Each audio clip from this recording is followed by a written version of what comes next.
imtihonda ham agar mana shunaqa stop oldida mashinalar yig'ilib qoladigan bo'lsa, qonun qoida bo'yicha har bitta mashina stopda to'xtashi shart, bilib olinglar.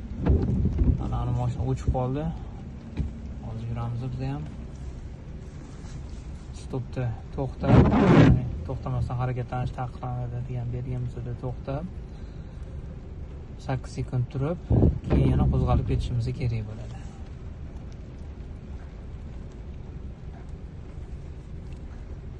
tezlangan joyda ular sekin turibdi. Bu ketyapti xotin kishiga.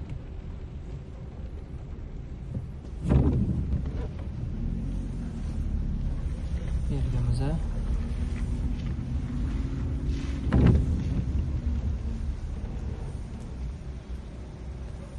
to'xtash chizig'iga 1 metrdan kam masofa qolganini ko'ramiz. Bokovoy tegida chizuvdan. Hozir bokovoy tegida, ya'ni yon oynani tagida oq chizuv chiqishi kerak. Mana, keldi. Masofamiz yaxshi. Bemalol o'tib ketsak bo'ladi.